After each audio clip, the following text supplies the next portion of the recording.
श्री राम जय जय राम। श्री राम जय जय राम। श्री राम जय जय राम। सच्चिदानंद भगवाननी जय।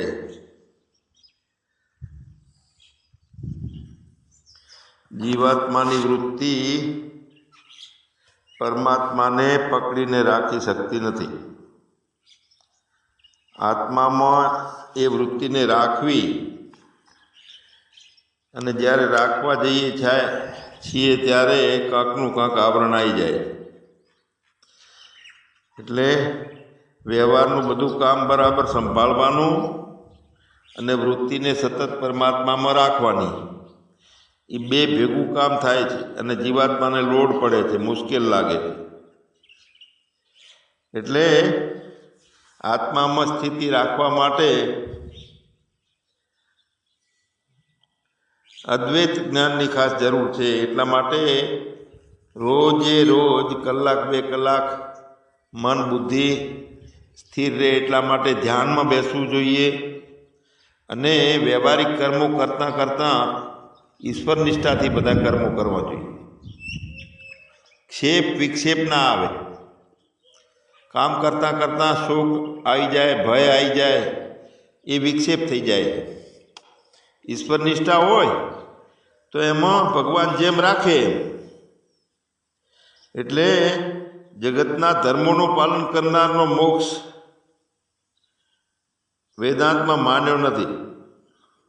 जेटला जगतना धर्मोनुं पालन करवामां आपणे फसाई रहेला छीए, कांकना कांक नियमों लईने विधानों लईने, तो ये ब्रह्मज्ञाननो पूर्ण अधिकारी नथी। जे रात दिवस आपणे सतत संसारी प्रवृत्तिमां रच्या पच्या रहीए छीए तो संसारी प्रवृत्तिमां तो भेदभाव होय छे बधाय, सारूं नबळुं ने गम्युं ना गम्युं ने हूँ अने बीजो। तो संसारी प्रवृत्तिमां भेदभावथी बधुं अंतःकरण आखुं भराई गયેલું होय छे। आपणे हवे भेद व्यवहार वगर जे कांई करवानुं छे एटले अघरू केम पड़े छे के भेदनी रोज आदत पड़ी गयेली छे। भेदना व्यवहारनी एटले राग द्वेष आई जाए छे, क्षमता रहती नहीं आपणामां।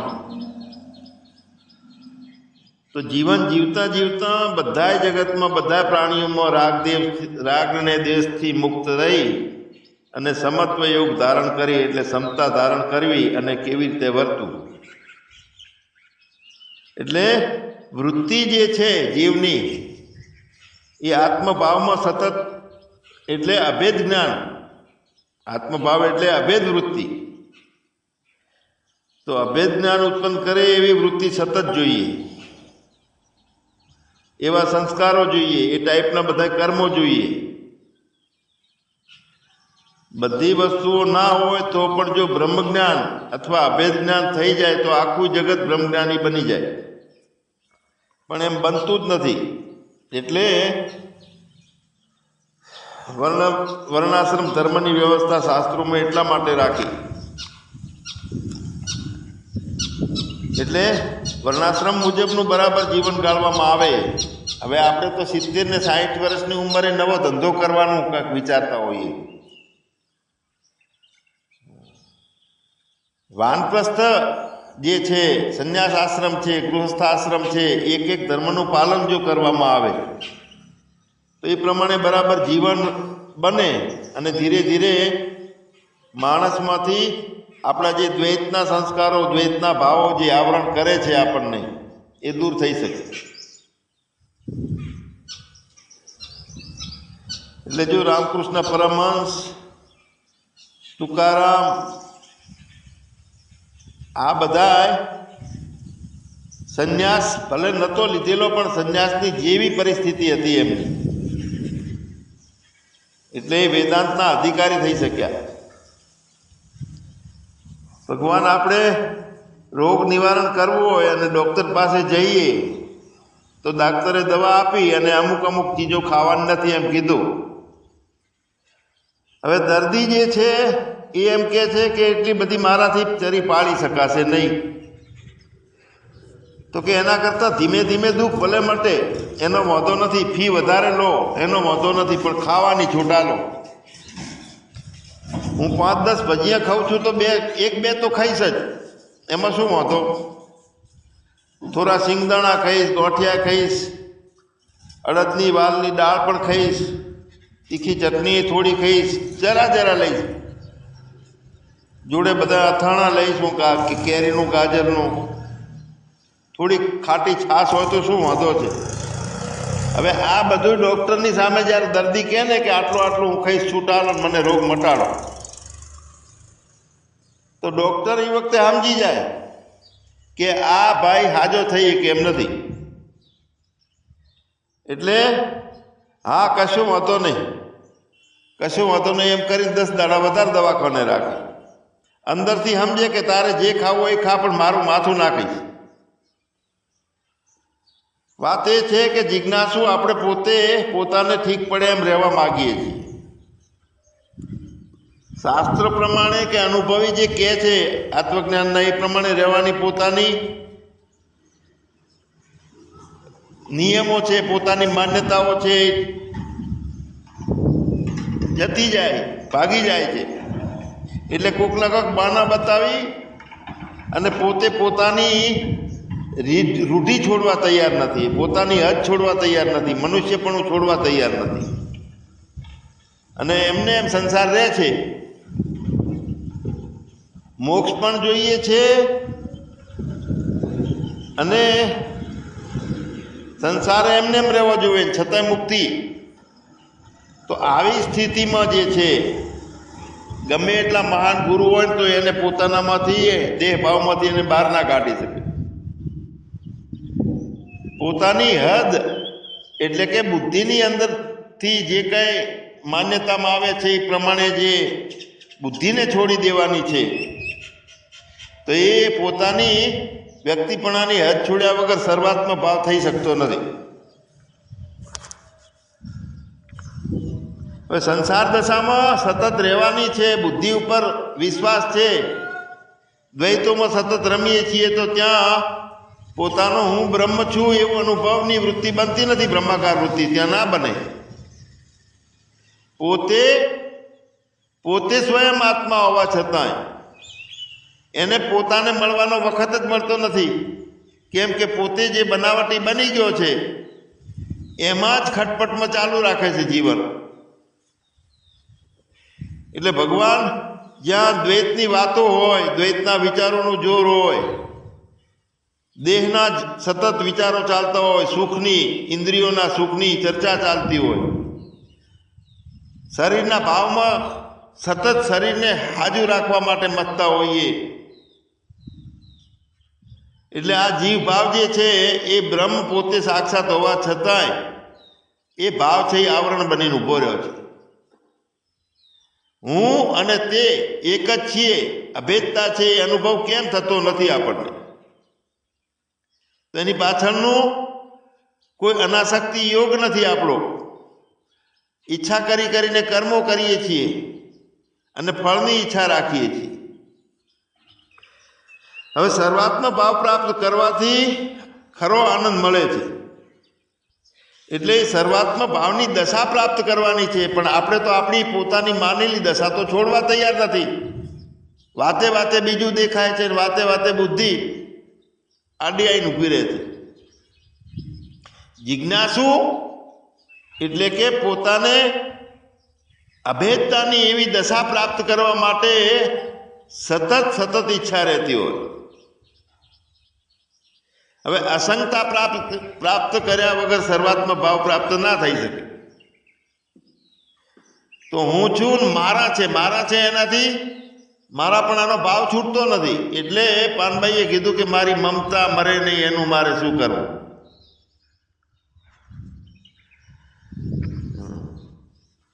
પોતાની માન્યતાથી ભેદ બુદ્ધિ વધતી જતી હોય અને વળી પાછી આપણી ઈચ્છા હોય કે મારે તો અસંગી અભેદતા નિર્માણ કરવી.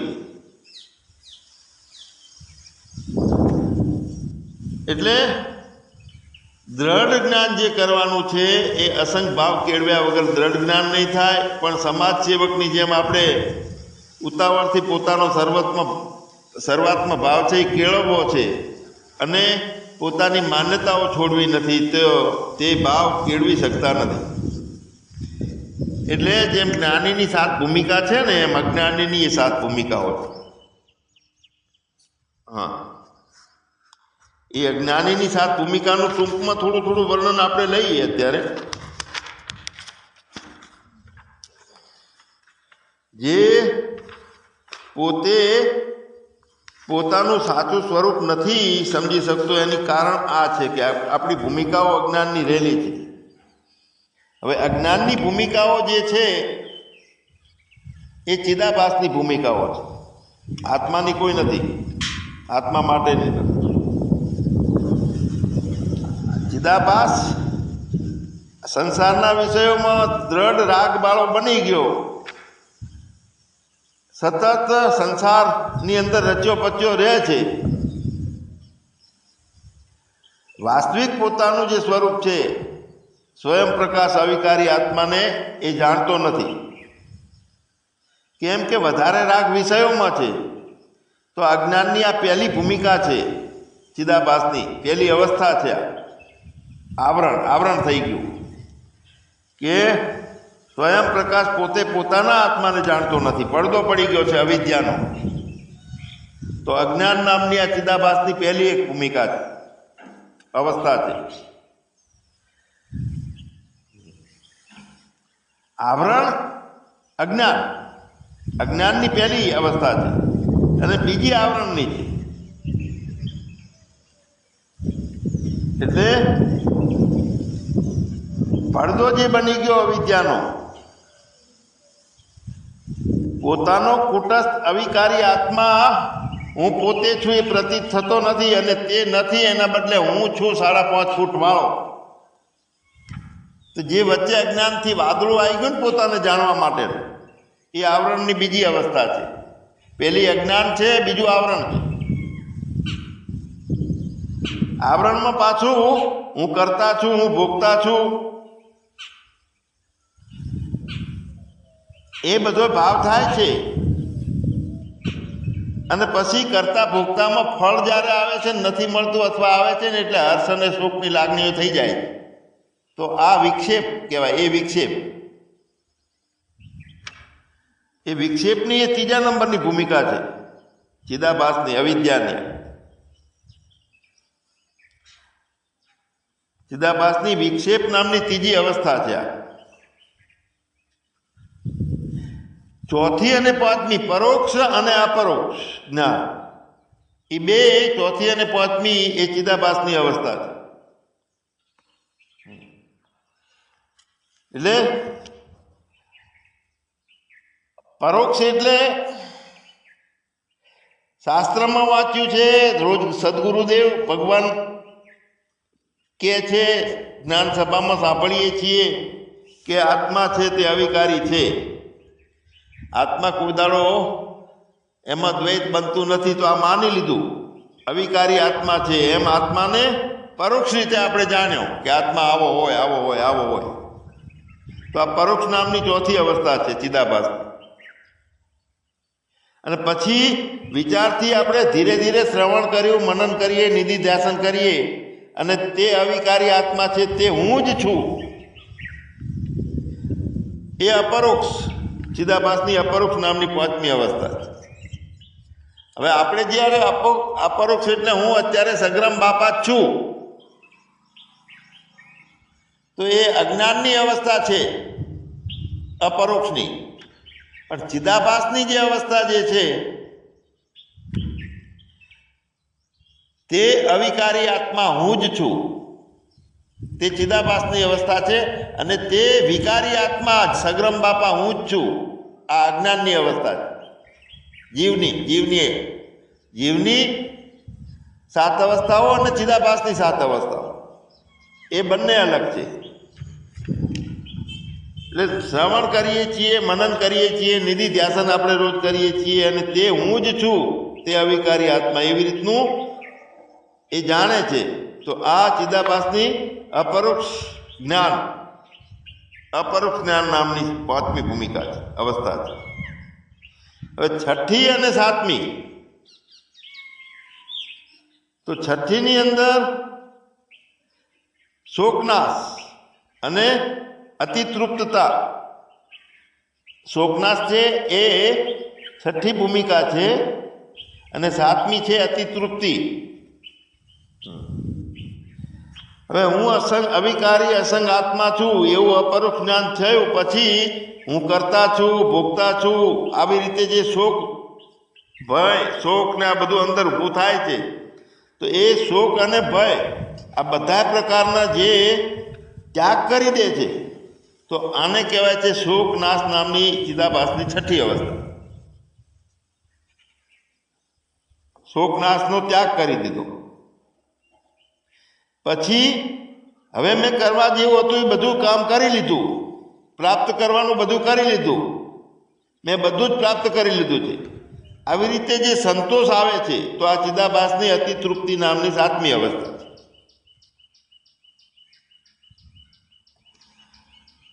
તો ભગવાન આપણે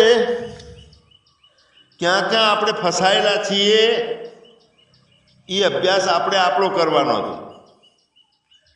આપણું આત્મા હું જ છું એ જ્ઞાન ક્યાં ફસાઈ ગયું? તો બીજું બધું જગત છે અને જગતની અંદર હું નાચું છું, ખેલું છું અને મારા સંબંધીઓ છે, આ જ્ઞાનની અંદર આપણું આત્માનું જ્ઞાન ફસાઈ ગયું. હળવા જ્ઞાનની અંદર સાચું જ્ઞાન ડંકાઈ ગયું. પેલા 10મા વિદ્યાર્થીની વાત આવે છે ને કે પોતાનાથી નોખા 9 વિદ્યાર્થીઓને ગણ્યા એને, અને 10મો છે પોતે એને ના ગણ્યો, એટલે નક્કી કરી લીધું કે 10મો વિદ્યાર્થી નથી, ખોવાઈ ગયો છે અથવા પાણીમાં તણાઈ ગયો છે. તો જે 10મો હતો ગણનારો, એ 10મા વિદ્યાર્થીમાં પરોક્ષ અને અપરોક્ષ જ્ઞાન, એટલે કે જ્ઞાન અને અજ્ઞાન બંને ધર્મો એનામાં આવે છે. એને કોઈ બવડું પકડીને હલાઈને કહે છે કે તું 10મો છે, તો એને જ્ઞાને થાય, અને પોતે 9ને ગણ્યો છે પોતાને ગણતો નથી એટલે અજ્ઞાની થાય છે. એટલે પરોક્ષ જ્ઞાન અને અપરોક્ષ જ્ઞાન બંને એમાં આવે છે વારા પરથી. એટલે 9ની જે સંખ્યાનું જ્ઞાન હતું, તો એ 9ની સંખ્યાથી એને 10માનું જ્ઞાન આખું અણાઈ લીધું, એ ઢંકાઈ ગયું. એ 10મો પુરુષ એ પેલા 9થી પોતાને નોખો જોતો છતાં પણ હું 10મો છું એમ ભ્રાંતિના કારણે જાણતો નથી પોતાને કે હું જ 10મો છું. 9 ગણ્યા છે તો 9થી નોખો હું 10મો છું, એ પોતે 10મો હોવા છતાં ભ્રાંતિના કારણે જાણતો નથી. એને તણાઈ ગયો છે 10મો, એવી ભ્રાંતિ થઈ ગઈ એટલે શોક ચાલુ થઈ ગયો, રોવાનું ચાલુ થઈ ગયું, રોવાનું થયું, શોક થયો એટલે એ વિક્ષેપ ભૂમિકા થઈ ગઈ.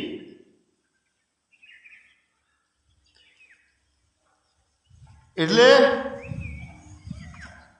બીજા વિદ્યાર્થીઓએ વારાફરતી ગણ્યું, બધાએ એવી ભ્રાંતિ કરી કે ભાઈ 9 જ છે, 10મો નથી, રોવા બેઠા બધા. તો 10મા વિદ્યાર્થીને પોતાનું પ્રત્યક્ષ જ્ઞાન હોવા છતાં એને પોતાના 10માપણાનું જે પ્રત્યક્ષ જ્ઞાન છે તે થયું નહીં હોવા છતાંય. એનું કારણ શું છે કે અજ્ઞાન, આવરણ, ભ્રાંતિના કારણે અવિદ્યા, અને અવિદ્યાએ આવરણ કર્યું છે. એટલે હું પોતે જ જે છું છતાં હું પોતે મને જડતો નથી અને ફાંફા મારું છું, બધે ગોતું છું કેવી રીતે મને હવે જ્ઞાન થશે એમ કરીને રોવું છું.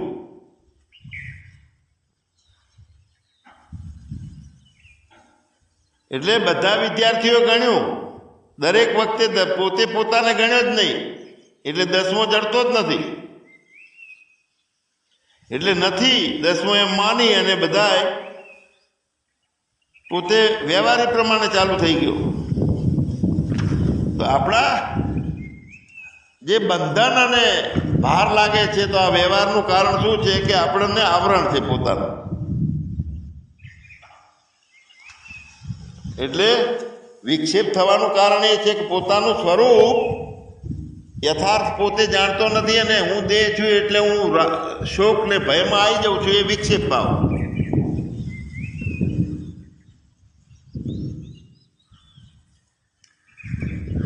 એટલે હું દસમો જ હું પોતે જ છું એ ભાન ના રહે તો તે જ્ઞાન, અને એ ભાનમાં રહે છે તો એ અપરોક્ષ જ્ઞાન પોતાનું.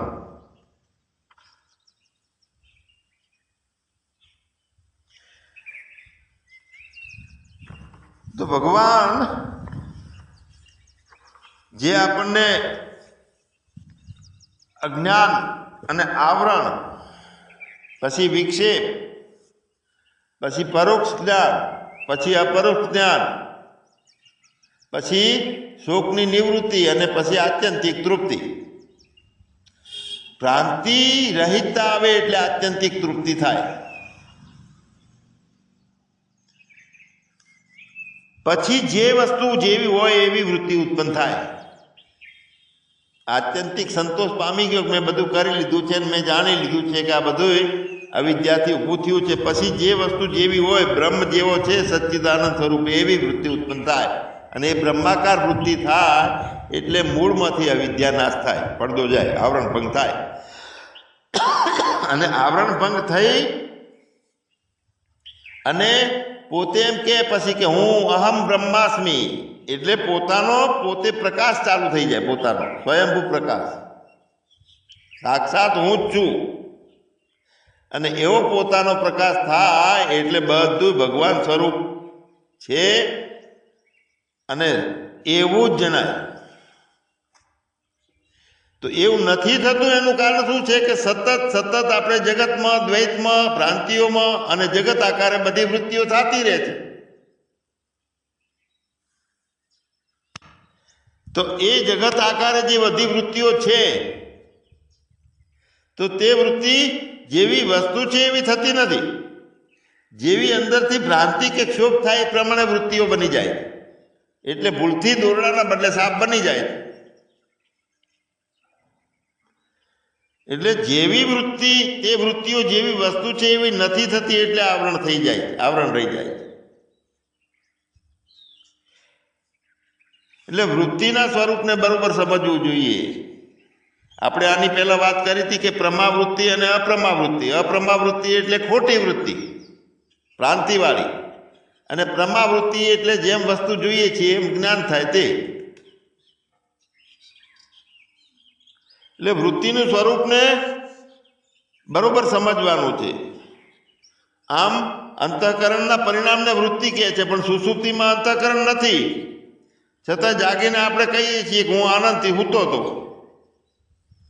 તો સુષુપ્તિમાં એવા અનુભવ માટે શું છે? તો હા, એ વખતે અનુભવ લેનારો છે,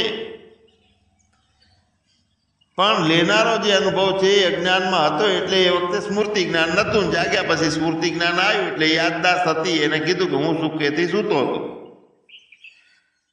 એટલે વૃત્તિ એટલે અંતઃકરણનું પરિણામ છે અને વૃત્તિ એટલે અજ્ઞાનનું પરિણામ છે. વૃત્તિ એટલે અજ્ઞાન બની જવું અને વૃત્તિ એટલે અંતઃકરણ બની જાય. વૃત્તિ એટલે માયા બની જાય, વૃત્તિ પોતે પરિણામ એટલે એ પ્રમાણે બનવું. તો ખરી રીતે અજ્ઞાન છે એ કોઈ સાચી વસ્તુ નથી, પણ જે દશામાં પોતાના આત્માનો વિચાર થઈ શકતો નથી એવી ભૂમિકા આપણી બની ગયેલી છે. અશુદ્ધિ અંતઃકરણની છે, જગત ઠાસી ઠાસીને ભર્યું છે, દ્વૈત ભાવો છે, હું તું મારા તારાના રામલીલામાંથી બહાર નીકળી શકતા નથી. તો એવી જે દશામાં પોતાનો આત્મતત્વનો વિચાર નથી થઈ શકતો તેવી દશા તો સુષુપ્તિની દશા છે, પણ એમાં અજ્ઞાન છે. કેમ અજ્ઞાન છે? કે ફરીથી પાછું અજ્ઞાનનું જ્ઞાન ચાલુ થઈ જાય છે. ટેમ્પરરી વૃત્તિ વિરામ પામે છે, પાછી વૃત્તિ વૃત્થાંત કરે છે એટલે પાછું અજ્ઞાન ચાલુ રહે છે. હું તું મારા તારાનું અને ચિંતા બળતરાઓ બધી ભૂતકાળ ભવિષ્યકાળ બધું ચાલુ રહે છે. તો અજ્ઞાન બની ગયું છે ને તે વૃત્તિ છે. વૃત્તિ એટલે અજ્ઞાનનું પરિણામ, વૃત્તિ એટલે અંતઃકરણનું પરિણામ, ને વૃત્તિ એટલે માયાનું પરિણામ. ત્રણેય પ્રકારની વૃત્તિ છે. હવે એ વૃત્તિ છે એ જ્યારે આત્યંતિક તૃપ્તિ થઈ જાય અને શોક નિવૃત્તિ થાય, સંતોષ આવી જાય કે મેં જાણવા જેવું જાણી લીધું છે ને હવે આમાં કાંઈ સંસારમાં કાંઠા કાઢવાના નથી, તો આવી રીતના ઠરે એટલે વૃત્તિ ચેતનની સાથે તાદાત્મ્ય કરી શકે. જ્યાં સુધી વૃત્તિ ભટકેલી રહે છે, એટલે ભજન ગાય છે ને કે ભટકેલા મનની બાવાજી ભૂલો રે સુધારજો. તો વૃત્તિ ભટકે છે, મન એટલે વૃત્તિ જ છે. તો વૃત્તિ ચેતનની સાથે એકાકાર થઈ શકતી નથી. તાદાત્મ્ય ભાવ કરી અને પોતે બ્રહ્મ સ્વરૂપે વૃત્તિ બની જાય ત્યારે જ પોતે સ્વયંભૂ સાક્ષાત અપરોક્ષ હું છું એવો અનુભવ થાય. તો એ પણ વૃત્તિ છે જે પ્રકાશક પરિણામ પામી ગઈ, એટલે ફળ વ્યાપ્તિના બદલે વૃત્તિ વ્યાપ્તિ થઈ ગઈ, બ્રહ્માકાર થઈ ગઈ, એ પણ વૃત્તિ છે. એટલે જે પદાર્થો જાણવામાં આવતા નથી, જાણવામાં આવતા ના હોય એને જે સમજવામાં, એ પદાર્થોને સમજવાનો હોય તો એ વૃત્તિમાં જ એ અજ્ઞાનનો નાશ કરવાનો અને પોતાનો પ્રકાશ કરવાની તાકાત એ વૃત્તિમાં રહેલી છે. પ્રકાશક પરિણામવાળી વૃત્તિ, બ્રહ્માકાર વૃત્તિ. અને એ પ્રકાશક પરિણામવાળી વૃત્તિ બનાવવા માટે જે અજ્ઞાનની સાતે ભૂમિકાઓ ચિદાભાસની છે એમાંથી બહાર નીકળી અને જ્ઞાનની 7 ભૂમિકાઓ દાખલ કરીએ આપણે. શુભ વિચારના, સુવિચાર, એ પદાર્થ ભાવિની, સત્વાપતિ, તુર્યગા, અસંશક્તિ, આ બધી જે 7 ભૂમિકાઓ જ્ઞાનીની છે, તો એમાં મહેનત કરવાની નથી. પણ આમાં મૂળ એક વાત છે કે અંતઃકરણ જ્યારે ઠરી જાય ને, હું દેહ નથી ભાવને દ્રઢ કરી અને સતત આત્મભાવે રહેવાની નિધિ ધ્યાસનની ભૂમિકાઓ, એટલે 7 ભૂમિકામાંથી આપણે કેટલે છીએ એ માપ કાઢી લેવાય. હવે જે કઈ વસ્તુ જાણવું છે તો એ તો હાજરા હાજર સાક્ષાત છે. હાજરા હાજર સાક્ષાત છે, છતાંય વાદળું આવી ગયું છે એટલે જણાતી નથી. આપણો પોતાને પોતે જાણવો છે. તો જ્યાં સુધી આવરણ હોય છે ત્યાં સુધી પોતાનો પ્રકાશ એ વૃત્તિ કરી શકતી નથી. આવરણ હોય ત્યાં સુધી. હવે આવરણને તોડવા માટે વૃત્તિ, પ્રકાશક, તે જ વૃત્તિની જરૂર પડે છે કે એ બ્રહ્મ હું છું. તો મહાપુરુષના સંસર્ગમાં રહી અને અહંકારને થડકા વાગે અને ચિદાભાસને પૂર્ણ બોધ થઈ જાય ત્યારે એ કહી શકે કે મેરે અપને સિવા કુછ નહીં. અને પછી એવી ભૂમિકામાં સતત એક વૃત્તિ એટલે સાક્ષાત પોતાનું હોવું બને છે, એટલે એમાં વૃત્તિની જરૂર રહેતી નથી. તો મોક્ષની ઈચ્છા ના કરીએ તો પણ મોક્ષ પામી જ ગયા એવું લાગે આપણને. મોક્ષ પામવો છે, મોક્ષની ઈચ્છા કરવી છે, મોક્ષ ના કશું. હવે મોક્ષે એક બાજુ રહ્યો અને બંધને એક બાજુ રહી ગયું. તો આવું ક્યારે થાય? તો હવે આ પ્રવચન સાંભળીને આપણને પોતાને નિર્ણય કરવાનો છે કે હવે ક્યારે થાય. પોતાનામાં, આત્મામાં, શરીરમાં રહેલા આત્માના જ્ઞાનનો બાદ કરનાર જે વાસ્તવિક આત્મજ્ઞાન છે તે થાય તો આ કામ થાય. દેહ ભાવ પોતાનામાં રહ્યો છે અને દેહ ભાવ શું છે એને બાદ કરવાની ક્ષમતા આવે કે આ નહીં હું, આ હું નહીં, આ હું નહીં, આ હું નહીં. અને એ બાદ થાય ત્યારે વાસ્તવિક જ્ઞાનનો ઉદય થાય. જો આત્મા હું છું એ શબ્દ વપરાય ને, અત્યારે આપણે એમ કહીએ કે હું આત્માનંદગીરી છું, તો આત્માનંદગીરી તરીકે દેહ સાથે જન્મું છું, જીવું છું, બોલું છું, એ સાથે કમ્પ્લીટ ભાવ થાય છે સાક્ષાત હું છું અપરોક્ષ આત્મજ્ઞાન, આત્માનંદ રૂપે.